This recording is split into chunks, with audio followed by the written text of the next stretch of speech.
Everyone will please panic. Harry Potter is probably the one franchise I was 100% the right age for when it came out in 2001. But unfortunately, my mom believed it was the devil's work, so I never really got around to watching them. As an adult, I still haven't really gotten around to watching them. I think I've seen the first 3 and maybe some bits and pieces of 4. I know I've definitely seen the clip where the guy is mourning the death of Edward from Twilight, while the Hogwarts band drops a beat in the background. Bye-bye! So back in 2016, when I heard they were making a prequel series that was going to involve World War II, a Wizarding World War, and have a wizard Hitler, it sounded like a slam dunk because Harry Potter was one of the biggest movie phenomena I remember. Honestly, the only other one that comes to mind on a similar level was Marvel capping off the Infinity Saga. Now, I saw all 3 of the Fantastic Beasts movies in theaters, and I remember really enjoying the first one. I fell asleep for about 20 minutes in the second one, and I zoned out so hard in the third one that I don't remember a thing. So a little bit ago, I put it up to the vote on what series you guys would want to see me cover next, and honestly, to my surprise, this is the one that won. So now I've suffered through all 3 of these movies for your delight. So without further ado, let's get into it.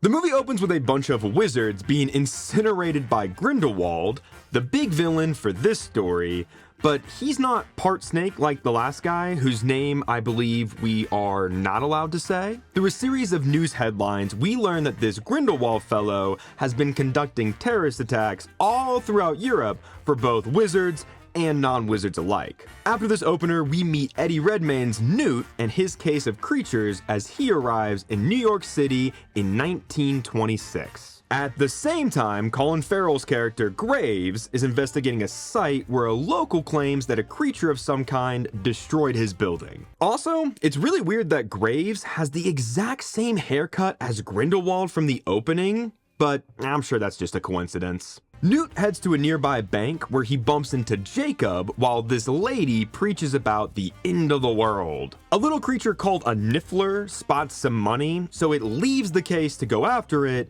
leading it into the bank to steal even more money. While waiting to get a loan to open a bakery, Jacob ends up with a magical egg in his coat pocket. Egg! Yeah. Egg! More hijinks take place, resulting in the egg that's in his pocket starting to hatch. Committing a big no-no, Newt then uses magic to teleport the two right in front of the bank vault, and while he's securing his creature in the case, the bank manager comes down and thinks that the two of them are trying to rob the bank. The guards show up, so Newt teleports them out once again, and when he goes to erase Jacob's memory, Jacob hits him with the case and runs away. Now, during all of this, a woman named Tina has been watching Newt, and as he's trying to flee the scene, she grabs him and teleports away. Turns out Tina is a narc. The better question is, are you a narc? Who works for the US Magical Congress, and she's taking Newt in. Graves is at the HQ talking to the Madam President about the destruction he saw earlier, including some things that feel out of place to him. Tina shows up with Newt and womp womp, she's not a cop anymore, and the Madam President tells her to basically fuck off. Tina takes Newt down to the basement for some reason, and Graves follows them, and after Tina tells him that there's a creature in the case, Graves wants to see inside. Instead, it's Jacob's baked goods, as Newt picked up the wrong case when Jacob smacked him with it earlier outside the bank. We cut over to Jacob as he kicks off the where to find them part of the movie's title, as a few creatures escape the case and venture out into the city. We then meet Creedence Clearwater Revival up around the bend at his orphanage while he helps feed the kids. His adopted mother is also the lady that was outside the bank earlier, and I think it's implied that they know about magic. It's never really clear, and by the end, it doesn't even remotely matter,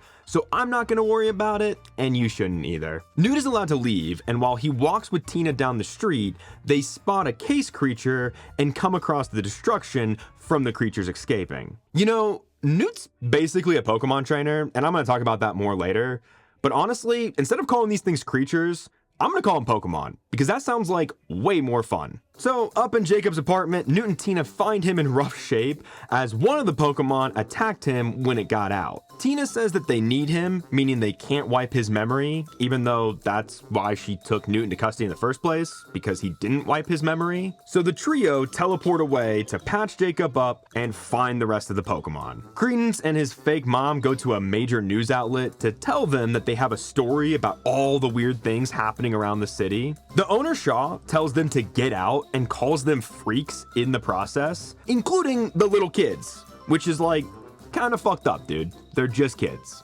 Meanwhile, Tina takes the boys back to her place where we meet her sister Queenie, sparking a romance between her and Jacob. Queenie can also read minds, but she struggles with British people because of the accent. And, you know, like if your aunt had balls, she'd be your uncle, but she doesn't, so she's not. Do you know what I'm trying to say?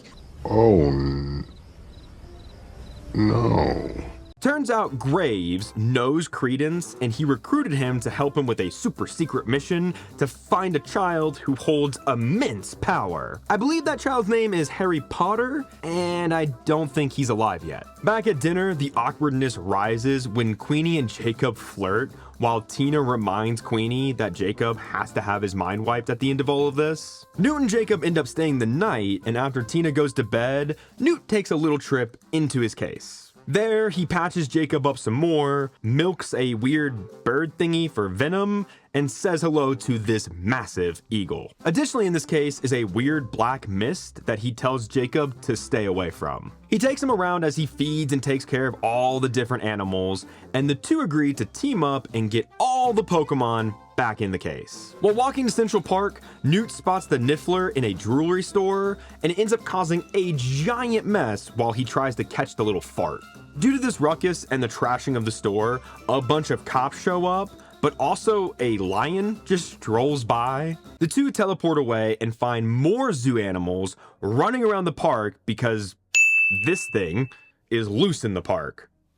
What the fuck is this thing? Then Eddie Redmayne shows us why he has an Oscar when he performs this ridiculous mating dance to get the Pokemon's attention. Unfortunately for everyone, a seal throws a snowball at Jacob, causing him to spill the vial of scent that the thing is attracted to. It chases him down with Newt close behind, but then a stupid monkey steals Newt's wand. So after some slipping and sliding on the ice, Newt is able to get the weird rhino thing back into the case before it can flatten Jacob. At the same time, the son of the big newspaper guy is at an event because he is also the senator for New York and a future presidential candidate apparently. An unknown and invisible force comes in and kills Shaw Jr., and that pretty much wraps up this whole newspaper side plot, and it played zero role in the overall story. Tina then barges in on an important meeting held by the Madam President, so Newt can pop out of the case with Jacob. Newt is immediately recognized by some of the wizards in the room because his older brother, Theseus, is a war hero and he's also famous. The wizards believe that one of the Pokemon killed the senator, but when Newt is shown the body of Shaw Jr., he tells them all it was an Obscurus, which is interesting because the black mist thing that he has in the case is an Obscurus. So it could have been from his case because he had one and we saw it. All three of them are arrested and Graves gets his mitts on the special little case. So for those of us that don't know, an Obscurus is a dark energy that's released when wizards aren't taught how to control their power, which sounds like a certain little adult boy that we've been seeing. The movie tries to make it seem like it's Credence's little sister, but like, he screams wizard who isn't allowed to use his powers. So Graves questions Newt, and he believes that Newt is letting his creatures out on purpose in order to expose the wizards and start a war, which is exactly what Grindelwald's fanatics are doing. It also turns out that Graves found the Obscurus in Newt's case, but Newt explains that he separated it from its host, and outside the bubble it's in, it can't survive, making it harmless. Then Graves mutters that it's useless without the host. What do you mean by that? Which is a huge red flag, but realizing he shouldn't have said it, Graves sentences Newt and Tina to death. And man, Wizard execution is weird and complicated. They take them to a room with a floating chair, play the memories of the soon-to-be executed person in this magic liquid, and then they strap that person to a chair and dunk them into this acid bath. That is so many wasted chairs. Plus, later we're gonna see that these wizards use their wands basically like guns. So why not just do a little zip zap bing bang boom and you're done? This feels like an overly complicated and way more inhumane process than just shooting somebody. While Tina and Newt are getting ready to be knocked off, Queenie, on the other hand, grabs Jacob to try and rescue them. Luckily, this adorable little twig man breaks Newt out of his chains, and then the pocket bird from before helps him knock out the guards. During the escape, everyone meets up, and Queenie sneaks all of them out in the case. Graves then has another awkward conversation with Credence, and he ends up giving him a necklace that will signal Graves when Credence finds the child. With only one creature left to find, and it also being invisible, Tina takes everyone to an old contact of hers who knows about magical Pokemon. Ron Perlman blesses this movie with his voice as her informant, who after making a trade with Newt, gives them the information he knows about the last Pokemon. Unfortunately, he also betrays them, and a series of events take place involving some fighting, a little bit of ruckus, and ultimately the good guys getting away. Credence finds a wand under his sister's bed, so their adopted mom goes to beat him with a belt because they aren't allowed to have toys? Or she just doesn't like wands because, again, maybe she knows about the wizards? Instead, the Obscurus pops out and kills her because obviously it was Credence. Back with our hero squad, they find the last creature, which leads them to another creature that they forgot about, so some more chaos can take place. By tossing a roach into a teapot, they get the big dragon snake to shrink down and dive in for a snack, meaning they've officially got all the fantastic beasts back into the case. So I know where to find them. They're in the case. Everyone hangs out inside the case, and Graves goes to get Credence to find his little sister. He tells them that he's a squib, someone with magical ancestry but no magical power. Graves says that Credence's reward was a dead mother, and he tells him to go on and get because he has no further use for him. Well, Graves was wrong. Very wrong, because when he finds his sister, the walls start to break open to reveal a very crazy looking Credence. Backtracking hard, Graves tries to reason with him, but instead, Credence activates his Obscurus mode to go wreak havoc. The final fight kinda kicks off, and it's just a giant cloud of magic that looks like nanobots flying around while Newt chases after it. It takes out streets, a bunch of cops, and eventually turns back into Credence when he arrives at City Hall. More magical cops show up, and they put a barrier up around the building so all the heroes can face off with Credence. Newt tries to talk with him, telling him about the young girl he helped remove the Obscurus from, but he's interrupted by Graves, who shoots magic at him. A semi-proper wizard fight between Newt and Graves kicks off, but clearly Newt is not cut out for battle, so Graves kinda Emperor Palpatines him on the subway tracks for a second. This causes Credence to go back into tornado mode, shooting up into the sky and then crashing back down into the subway. Tina shows up so it can be her turn to talk to Credence, which works until the Madam President and her cops show up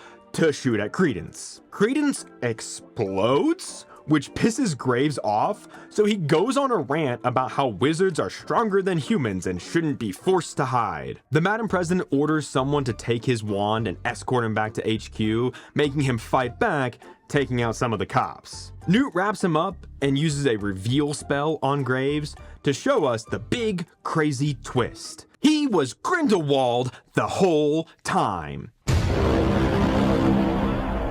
He's arrested, Jacob gives Newt his case back, Madam President apologizes to him for, well, everything, and Newt proposes an idea on how to wipe the minds of everyone in the city about what took place. They really just brush over this whole Grindelwald thing. Immediately, as soon as it's revealed that it's Johnny Depp, they just move past it. It's like they're just like, yeah, we'll get to that in the next movie, and you're gonna love it.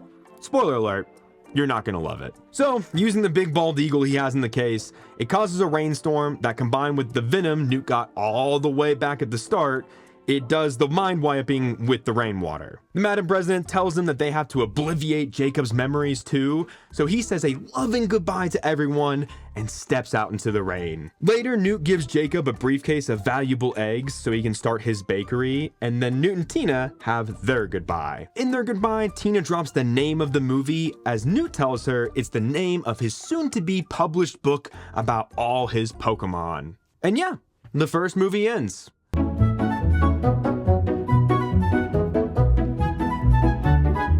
This movie opens 6 months later in 1927 at the American Ministry of Magic, where Jack Sparrow, Grindelwald, is being kept. But how is Grindelwald not executed if he's literally a terrorist and they have that death pool downstairs? Like, the opener to the last one was him obliterating people, and they were so eager to kill Newt and Tina, but not this guy? I guess it's because he's getting transported back to Europe to answer for all his crimes over there. And I know what you're thinking. They just do a quick teleport, because that's what they do all the time, and that would be the safest way to get him there, right? You're probably saying, there is no way they would simply put him in an old-ass horse-drawn carriage and have him fly from New York City all the way back to Europe, right? Yeah, that's exactly what they do, and he's also swapped places with a guard and was never in the carriage to even start, because these wizards are fucking terrible at their job.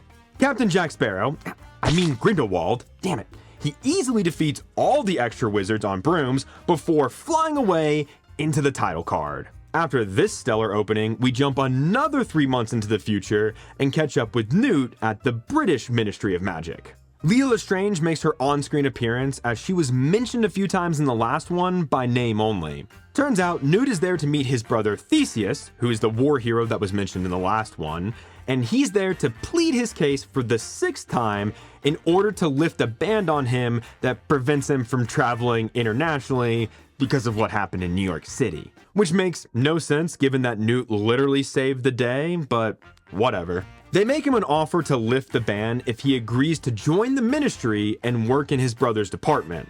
Apparently, Credence is also still alive, and he left New York City for Europe, and the ministry wants Newt to go kill him. Newt says no, so then they just bring out this assassin, which makes Newt get upset. He tells them no again and storms out. Back with Grindelwald, he kills a couple, moves into their house, and then sends a messenger to deliver a letter to Credence, who is at a circus in Paris. Oh, and to make sure you know these guys are bad, they also kill a small baby in the house. Newt meets Dumbledore with the most look at this moment that I've seen in a movie in a while. He turns and smiles at the camera with an awkward pause as the music swells. Dumbledore tells Newt that Credence is in Paris and that he might be the last of a very important French bloodline, just like Leela Lestrange. Dumbledore also says that an Obscurus grows from the absence of love, and that if Credence still has an actual brother or sister left to take his place,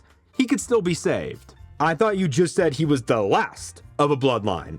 That implies there is no one else. So which is it?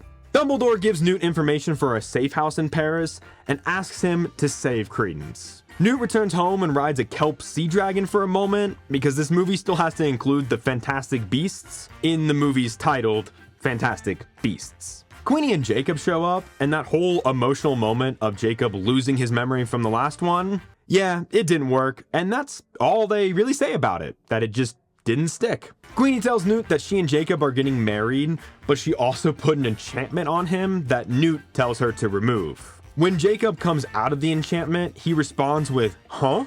When Newt congratulates him on his engagement, Queenie gets upset at the response, so she just teleports away, leaving Jacob with Newt in London. And the reason Jacob won't marry her is because if she does, the wizards will throw her in jail, and he just loves her too much for that to happen. But if she goes to jail if they get married, how would they spend any time together? That seems pointless. At that point, yeah, don't get married, because if one of you's in jail, you can't really enjoy the marriage anyways. Don't think about this one that hard either, because Queenie's turn to the dark side is very unnatural and feels extremely forced. Now, Queenie does leave a postcard behind hinting that she went to Paris to see Tina, which is convenient since Dumbledore asked Newt to also go to Paris. I think this is around where I fell asleep when I saw this movie in theaters.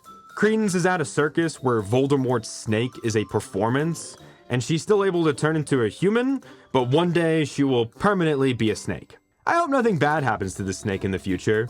She seems nice. Credence and the snake don't like the circus very much, so they release some other creatures in order to cause a big old ruckus and escape.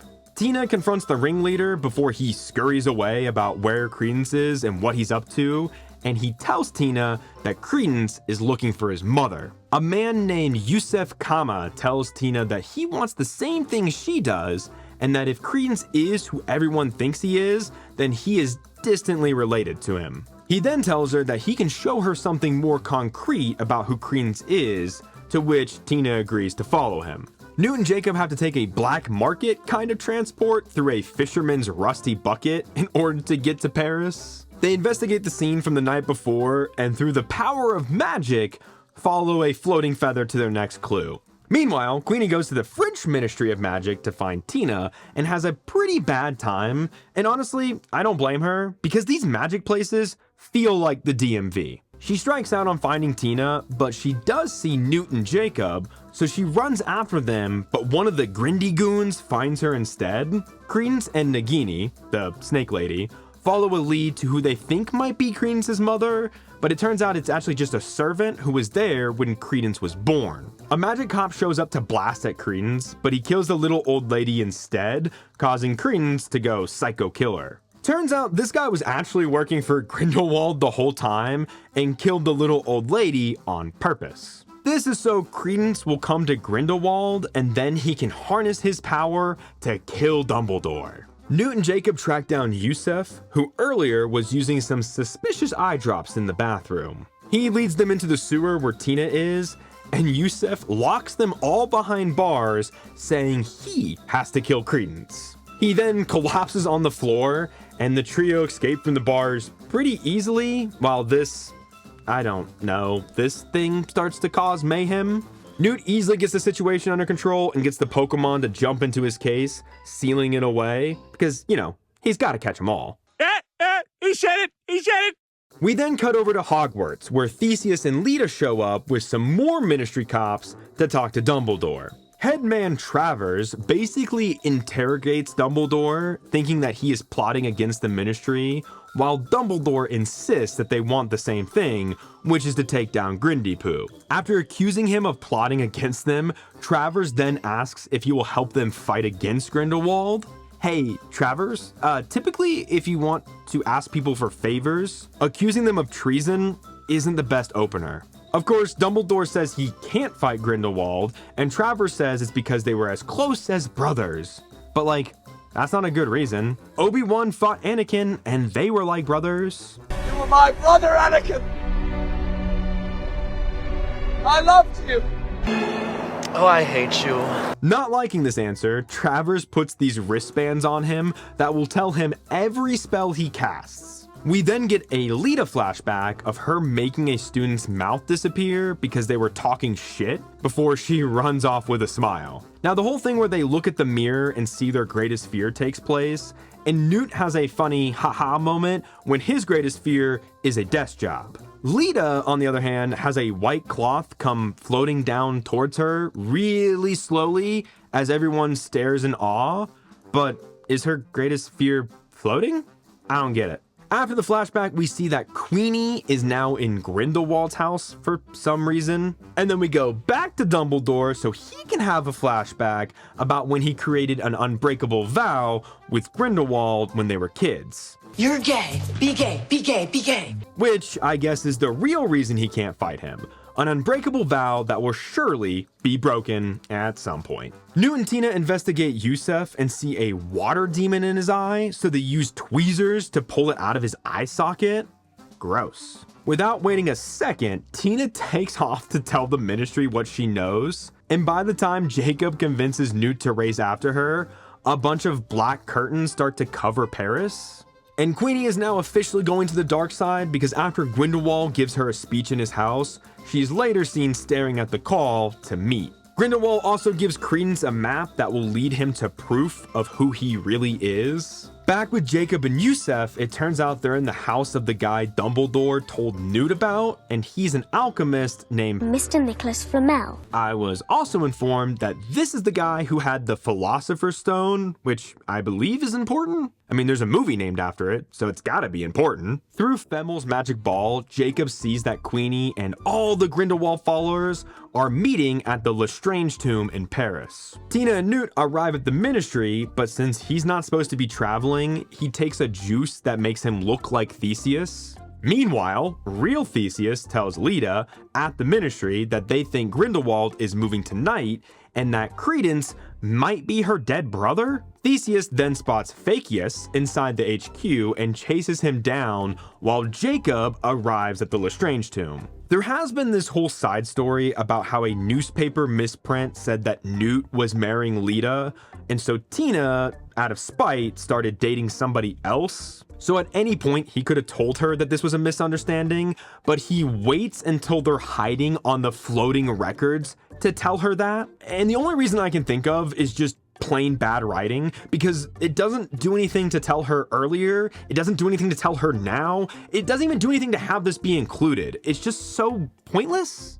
Speaking of pointless, Leda shows up to get the records herself, interrupting Newt and Tina's moment. But when she gets to the shelf that has all of her information, there's just a note that says the records were moved to the tomb. Leda catches the duo, and at the same time, the librarian lady shows up with some poorly CGI demon cat dog things. Everyone gets in the case, and using the lion with a feathery tail Pokemon, they are able to easily defeat the cats and escape the Ministry. The Pokemon takes them all the way to the Lestrange tomb, where all the characters start to converge so we can stop jumping back and forth between all these little plots. What follows is all of our characters standing in a circle, dropping backstory upon backstory because, again, bad writing. So brace yourself. It's about to get lore heavy in the worst ways.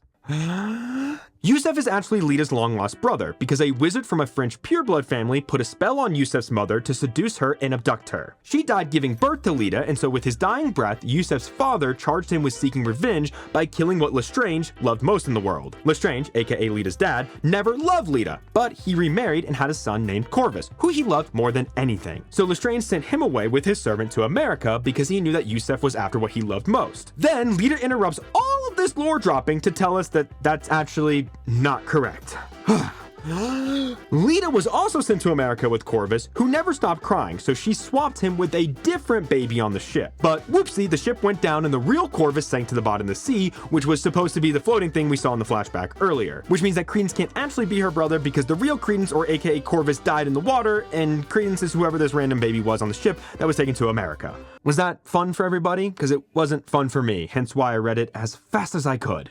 A 20-minute scene. Yeah, no, that whole thing is about 20 minutes, and I condensed it as much as I could, because it's just nonsense, telling us nothing important, except that we still don't know who the fuck this kid is. So, inside the tomb, tons of people are gathered for the meeting, where Jacob finally finds Queenie in the crowd. Grindelwald makes his entrance to a roaring applause, before proceeding with his bad guy speech. At the same time, the Ministry cops show up looking like 1920s gangsters. Grindelwald then smokes hookah out of a skull and shows everyone a glimpse into the future, featuring a tease of World War II and the atomic bomb. So as the wizard cops start walking closer to everyone, Grindelwald tells them that all these guys tortured him and have killed some of the followers. And then one of them does exactly that and straight up kills a follower, followed by everyone scattering. Credence and Queenie end up joining Grindelwald's side, but when he approaches Leda, she shockingly turns him down. Then she just kind of stands there, not doing anything, until she's incinerated by the blue fire and all the bad guys teleport away. Mr. Nicholas Flamel Shows up, and through the power of wands, they are able to stop the blue fire dragon and save Paris from Grindelwald's wrath. The Niffler was also able to get the charm that holds the unbreakable bond between Grindy and Dumbledore, which now gives Dumbledore a little bit of an edge. The movie wraps up with Credence getting a wand, Newt giving Dumbledore the charm, and also Credence is Dumbledore's brother. Wait, what?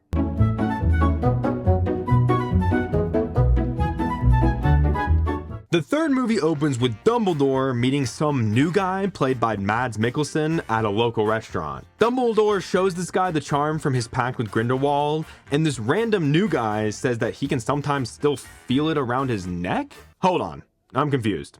Who is this guy? Oh. 3 actors for 1 character across 3 movies? This is probably a bad sign. So Grindelwald, now played by Mads Mikkelsen, because between movies, Warner Brothers cut ties with Johnny Depp, and instead of just getting Colin Farrell back, they decided to recast again. His hair is different, he doesn't have the same eyes, and he's a different height. It's like they didn't even try. During this, Dumbledore spills that he was in love with Grindy Poo, and the movie kicks off. We then catch up with Newt as he paddleboards his way to an island so he can help this horse-deer hybrid-looking creature give birth. Credence and the other wizards show up and they kill the mother deer before chasing Newt in the woods. You know, the giant flying lion thing from the last movie would have been pretty useful here, or the giant rhino, or the kelp dragon. I mean, did Newt forget he's basically a Pokemon trainer? In the end, the bad wizards steal the baby deer and run away. But lucky for Newt, there was a second baby, so he puts that one in the case for safekeeping and uses a bird to fly away. Credence takes the deer to Grindelwald, who says that whenever one of these is born, a righteous leader will rise up and change the world. He then kills it, and in the spilled blood, he sees a vision of Dumbledore. Back with Newt and his brother, they head off to see one Mr. Dumbledore at his brother's bar. He shows them that the charm from the last movie is so powerful that even thinking about attacking Grindelwald will cause it to tighten around you. So wait, do you have to wear this thing all the time, or could you realistically just put it in a box somewhere? Then we cut over to Jacob, who sees some guys harassing a woman, but when he steps in, it was all an act so we can meet another new character. This character is Lally, who gives him a big long speech about how they need him. A man with 0 magic. He reluctantly agrees, so she teleports him to the train where the rest of the heroes are, minus Tina. So in between movies, her actress Catherine Watterson spoke out against things that J.K. Rowling agrees with, and with J.K. Rowling being the human turd that she is, Tina's role was reduced as a result. Now, this is just a rumor and speculation around what happened. There are also reports that say it was to focus this movie more on Dumbledore, and that it also might have been pandemic related. And look, if it is because she spoke up, then good on her for standing up for what she believes in. And having seen this movie, I think she kinda dodged a bullet anyways. Newt tells the team that Grindelwald can see glimpses of the future now, so their best hope to win is to confuse him and have no plan. When did he gain see into the future powers? Was that from the blood? Oh, and Newt gives Jacob a fake wand, and he casually waves off Tina's absence because she's busy in America instead of helping with the saving the world stuff. And also her sister is a part of Grindelwald's crew. You would think she would want to fucking be here. But again, hey, don't think about it too much. Our team arrives in Berlin, and they all go their separate ways with our main group of Newt, Theseus, Lally, and Jacob going to the German Ministry of Magic. In the background of this movie, a big magical election is taking place, which has a lot of the wizarding world pitted against each other, which works well in Grindelwald's favor because he uses it as a chance to cause more hatred and chaos between the two groups of supporters. Newt is there to give a message to this guy named Vogel, who is currently the leader of the International Confederation of Wizards. The note is from Dumbledore telling him to do the right thing, and Vogel's response is that Dumbledore should have delivered it himself. And yeah, he should have. Even if the action of giving the note would cause the charm to tighten, Dumbledore still could have stood in the background and thought about some puppies or shit. It seems like Dumbledore knows his presence holds a lot of weight, and it would definitely help the situations people find themselves in, but he just refuses to be there. I'm doing my part. I'm doing my part. I'm doing my part. I didn't do fucking shit! Because then, and I can't wrap my head around this, but Vogel decides to acquit Grindelwald of all his previous crimes, allowing him to run as supreme leader of the International Coalition of... Sorry, I lost it there for a second, because that's so Fucking stupid. And after that, Theseus gets zapped and taken away because now Grindelwald got the German Ministry of Magic on his side. Back with the Dumbledore brothers, a messenger informs Albus of what happened in Berlin, while his brother gets a message in the mirror. A floating glove gets the attention of Newt, as now Dumbledore decides to show up to help. So tell me again why he couldn't be there when Newt gave the message to Vogel? Fuck, this is so stupid. Because all Dumbledore does is hand out more missions to everyone and then leaves again. Newt's assistant Bunty goes to a local shop to get the special Pokemon case duplicated for their big no plan. And the next morning, Yusef Lestrange goes to Grindelwald's castle and just straight up tells him that he was sent by Dumbledore to spy on him. So Queenie uses her mind reading powers to tell that he's actually upset about his sister getting murdered by the blue fire in the last movie. So Grindelwald removes the memory of his sister and then lets him join his cult. Credence catches up to Dumbledore so a wizard fight can take place with lots of floating rocks and zippy lasers back and forth. It quickly turns into Dumbledore just fucking around with him before he tells Credence that he's sorry and walking away again. Meanwhile, Newt goes to a secret black site prison to find Theseus and dance with weird scorpion things. A giant scorpion snatches a guy and throws his goo-covered remains up for the tiny ones to munch on. And this is probably the best scene in the entire movie, is when Theseus and Newt are escaping the prison. You have the giant scorpion attacking them, they're getting chased by the little scorpions, the little tiny twig guy and Niffler are going to get the wand so they can teleport out, and the jailer comes racing after them. Now, Vogel's idea is that if he allows Grindelwald to run, he'll lose, and at least the people will feel like they had a say. So dumb. It's so dumb, it's brilliant. No! It's just dumb. Sure, do that instead of executing him because he was literally caught red-handed in New York back in 1926. But this movie doesn't want to remember that. Not to mention all the people he killed when he escaped prison, but this movie doesn't want to remember that. Not to mention the fact he was going to burn down Paris, but this movie doesn't want to remember that. I just can't do it. I can't take this shit no more, man. Jacob and Lally go to a dinner where Grindelwald and his cult are also attending when a waiter delivers a suspicious drink to one of the candidates. Now, their whole mission is to find the assassin, so Jacob decides it'd be a great idea to pull out his fake wand and point it at Grindelwald while demanding he releases Queenie. Of course, this goes horribly wrong, and everyone thinks Jacob is the assassin, so Lally has to cast a distraction spell so they can escape. And what was Jacob's plan? He has no magic, and this dude kills people for fun. Why is everyone now so stupid in this? Everyone ends up regrouping at Hogwarts, where some Slytherin boys play a prank on Jacob, and he is also in the paper as the Muggle murderer for his attempt at Grindelwald. Later at Aberforth's Inn, Newt tells Jacob that the deer can see into people's souls, and that it will bow in the presence of someone truly pure of heart. Dumbledore then decides to drop some lore on us by telling us that the summer he and Grindelwald fell in love, his brother also fell in love with a girl from the Hollow. There were rumors about a child, but because Dumbledore was a bad brother, he didn't know until it was too late. Dumbledore also tells us that his younger sister was like Credence and didn't know how to control her magic at a young age. And there's been this phoenix that's following Credence around, and it's because he's dying. And that's the same phoenix that used to follow Dumbledore's sister around before she died. Because of how Grindelwald was and what he stood for, everything came to a head when Albus's brother confronted him as they were attempting to run away together. Turns out the little sister came down the stairs at the wrong moment as someone's spell hit her, which is why they made the pact to never fight again. So it turns out Credence isn't Albus's brother, but in fact, Aberforth Dumbledore's kid, which makes him nephew Dumbledore / son Dumbledore. Also, what happened to the snake lady he was friends with in the last movie? JK really said, "Here's Nagini," then she said, "Just kidding, she's gone now." We cut over to Grindelwald as he takes a bath with the dead deer, bringing it back to life, while Credence, Vogel, and his minion watch.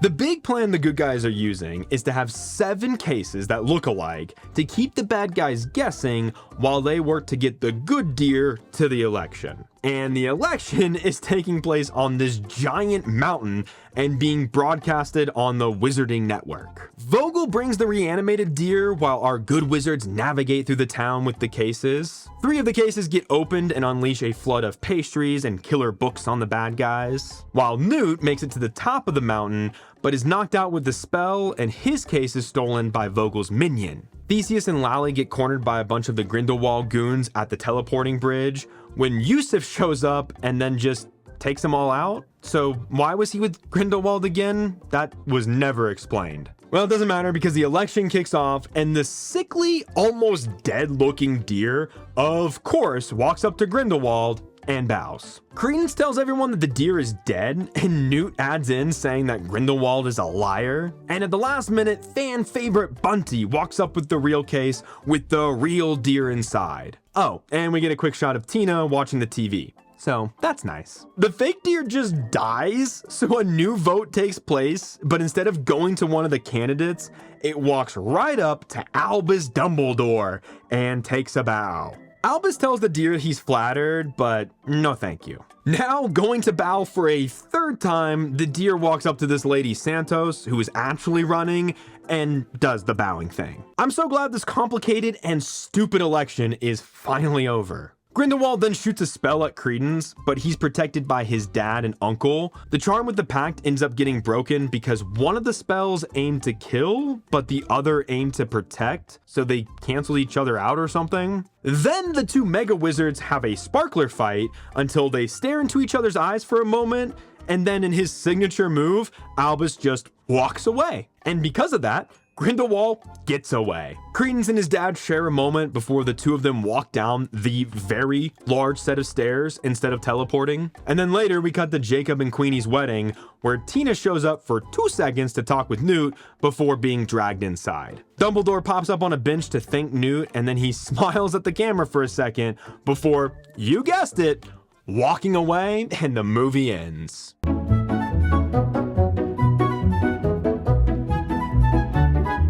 I'm gonna be honest, this was a pretty painful trilogy to get through because after the highs of the first one, it's nothing but lows. I think a major problem is that this whole story originated because there's a book in the Harry Potter world called Fantastic Beasts and Where to Find Them, written by Newt. So that means that this story pretty much had the freedom to do whatever they want as long as it fits in the already established Harry Potter lore. But if you open up all these mysteries and plot points that drag from movie to movie, eventually people are gonna get fed up. As someone who doesn't know much about the Harry Potter franchise, and the fact that I barely remember what I have seen, this trilogy should have acted as a gateway for people like me. And from what I can tell, fans of Harry Potter weren't really super happy with this story either. So you're left with something that doesn't deliver for either of your audiences. Because the most interesting thing about these movies is Newt and his case of Pokemon. But there is so much other crap stuffed into these stories that we don't get nearly enough time with it. And I know a lot of things in this world can be explained with magic, but how come Jacob has to work hard to fit through the tiny opening of the case, but the giant creatures can get out no problem? I mean, at one point when they're escaping the acid execution bath in the first movie, Newt tells the yo-yo bird not to eat the brains. Excuse me? You have a brain-eating bird that acts like a yo-yo? Let's talk about that instead of emo boy and his weird relationship with fake Grindelwald. But you know what? Let's talk about Grindelwald. Why did they think transporting him in an old carriage by flying horse to go all the way from America to Europe was a good idea? They were so eager to throw Newt and Tina into the acid room, and they had no problem trying to shoot Credence to death at the end of the first one. So what gives? Or better yet, why didn't the people in Europe teleport to America and give him his verdict there? Because by the 3rd movie, his crimes don't matter at all. Because he ends up running for fucking president and use a dead deer to rig the election and was going to literally burn Paris to the ground. It feels like absolutely no thought went into Grindelwald or his cult. He's supposed to be this charming, powerful, all-knowing wizard, but the dude looks like he smells like pepperoni and he always has his minions do all of his hard work. Plus, if he had the charm for the first 2 movies around his neck, wouldn't the thought of getting Credence to kill Dumbledore count as acting against him? So how the fuck does that make sense? But don't worry, they didn't put any thought into that charm because by the 3rd one, it just obliterates because of it getting canceled out somehow. I have no real sense how strong of a wizard he is. We never really get to see him do anything that you haven't seen anyone else do already. His big plan is to have Credence kill Dumbledore because he can't. But like, this kid can barely finish a sentence, and you think he's going to kill Jude Law? As a villain, he's at his best in the first one when he's disguised as Graves. But after that, I think he's pretty lame and not that great. It doesn't help that he was played by Johnny Depp during the Amber Heard thing, and then later Ezra Miller would be in the spotlight for their crazy behavior too. A lot of problematic people in front of the camera and behind the camera in this trilogy. Why did they attach Fantastic Beasts as the main title for these? The Beasts take a hard backseat after the first movie, so it's kind of misleading and pointless. It doesn't surprise me, as J.K. Rowling was heavily involved with the writing, and it's pretty obvious she doesn't normally write screenplays, because she just completely changes things because the next movie needs it to. Like the moment when Yusef dumps this long bit of exposition about his mission and why he's there and blah blah blah, only for him to finish and Lita be like, actually, you're wrong, and now here's my backstory and lore. When writing a novel, you can expand this kind of thing and make it fit without feeling like it's forced or a giant narrative dump. But in a movie, when you do this, you just end up with 20 minutes of screen time of people talking back and forth, canceling each other out. Because then shortly after, Lita tells Grindelwald she's not joining him, and then she just dies, ending her story completely. What was the point of her character? She barely did anything, and everything that was set up around her didn't pay off and had no point, so it's all unsatisfying in the end. Grindelwald being arrested at the end of the first one, escaping at the second one, but then all of that is forgotten when this unnecessary and overly complicated plot point about a magical election now needs to happen. And then she throws in this Credence mystery to be a major plot point across this entire trilogy with absolutely no consistency from movie to movie. Plus, how is he a Dumbledore if Lita swapped the babies on the boat? Because it's never explained how they know that Credence is a Dumbledore, just that he is. But if the babies were swapped on the boat, somebody would have to know that, and that'd be a pretty easy thing to explain, but instead, they just don't. I honestly can't think about his character for longer than 3 seconds before my brain explodes. So in summary, I would describe J.K. Rowling's movie writing ability as a snooze-filled bore-fest. This trilogy also makes the wizards seem really stupid, like letting Grindelwald run for president, the helpers in the acid room being eager to murder people, the Ministry of Magic asking Newt to murder someone for them, only for the Ministry to then hire a hitman who double-crosses them, and then he's never mentioned again. And my personal favorite, no one questioning the obviously dead deer. I also think it would have been hilarious if the deer had bowed in front of Jacob and a muggle got to rule the wizards. This whole franchise feels like it was made up on the day, and no one had any real direction on how they wanted this story to play out. I know that the goal was to have this story lead into the Wizarding War that parallels World War II in the Muggle world. And with that, the actual final fight and epic conclusion to the Dumbledore-Grindelwald tale. But since this series is completely dead, I guess it means that this was the epic final conclusion to their story. This is a lame final fight, and Grindelwald is still out there, so all the Fantastic Beasts really accomplished was mystery boxes that will never get solved and plot threads that will be left dangling. Plus, they had Jude Law as Dumbledore. He's easily the best part when he's on screen, and having him be sidelined in the movie with his name in the fucking title as well is so stupid. Instead of taking the time they did with the first movie to flush out characters and their motivation, the series focuses too much on the what's to come element and not the what's happening element. Newt's story is pretty straightforward at the end of the day. He has a case of Pokemon, he's writing a book about them, and he helps his old teacher Dumbledore whenever he needs. But after his story is seemingly concluded in the first one, it feels like they wrote scenarios to make him useful in the next two, but he's more of a passenger while also being in the driver's seat at the same time? That's mainly because everyone feels like a passenger. I'm not sure who is the main character because we are given way too many side plots to follow, but in a 2.5-hour movie, there just isn't the time for this many little things. And it doesn't matter because we're getting a reboot in the form of a TV show in 2026 telling the story of Harry Potter again. I'm pretty sure this is because the original cast has been pretty vocal about their distaste for JK, and because of that, them coming back to do the Cursed Child is just not an option. And with Warner Brothers suffering at the box office lately, it's no surprise they chose to reboot this franchise in order to milk it some more. Besides Barbie in 2023, it's been 4 years since a Warner Brothers movie hit $1 billion at the box office. And that was Joker. And at the time, nobody thought that movie would make $1 billion. In the top 15 highest grossing movies for Warner Brothers, 7 of them are Harry Potter movies, and 4 of them are DC movies. Where I'm going with this is that Warner Brothers has so many wonderful properties, but instead they double down on remaking, retelling, or worst of all, dragging out these stories for a bigger box office return. I'm looking at you, Hobbit Trilogy. I think the Fantastic Beasts movie started with so much potential, but they immediately ruined it by dragging the story, having too many mysteries, and also having some pretty terrible writing overall. I really need to be free of this movie and everything about it, so to no one's surprise, this mess is going into plain garbage. Hey, if you enjoyed this, don't forget to check out my review on the movie Stop or My Mom Will Shoot. That's a real movie. Don't forget to like, subscribe, and comment down below what movie you'd like to see me cover in the future.